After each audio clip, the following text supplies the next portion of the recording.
বিটিভিতে যে আন্তর্জাতিক সংবাদ ও বিশ্লেষণ ভিত্তিক অনুষ্ঠান হবে তা ভারতীয় দর্শকরাও দেখবেন বলে আশা করছেন তথ্য ও সম্প্রচার প্রতিমন্ত্রী মোহাম্মদ আলী আরাফাত।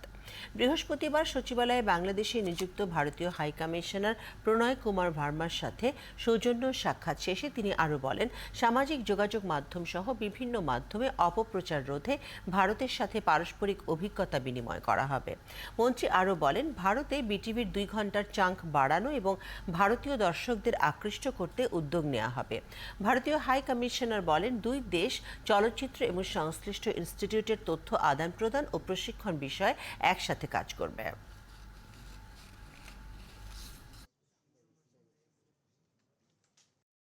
ডিসইনফরমেশনের ব্যাপারে, অপপ্রচারের ব্যাপারে ইন্ডিয়ান সাইডে ওদের কিছু ইনস্টিটিউশন আছে যেগুলো কাজ করে, সেগুলো নিয়েও আমরা তাদের অভিজ্ঞতাগুলো এবং কিভাবে কাজ করে প্রক্রিয়া পদ্ধতিগুলি আমরা এক্সচেঞ্জ করব, জানা বোঝার চেষ্টা করব এবং এখানে যদি কোনো ট্রেনিংয়ের প্রয়োজন হয় সেই জায়গাগুলো আমরা কোলাবোরেশনে যাব আর কি, কোঅপারেশনে। তো এই বিষয়গুলো নিয়ে আলাপ হয়েছে মূলত। Especially in the areas of cooperation related to information broadcasting ministry. খুব ফলপ্রসূ আলোচনা হয়েছে। অনেক বিষয়েই আমরা কথা বলেছি। গণমাধ্যমের সম্প্রসারণ নিয়েও আলোচনা হয়েছে। দুদেশের চলচ্চিত্র ও ইনস্টিটিউটের তথ্য আদান প্রদান ও প্রশিক্ষণ নিয়েও আলোচনা হয়েছে। তাতে করে দুদেশই উপকৃত হবে। We also expressed our view that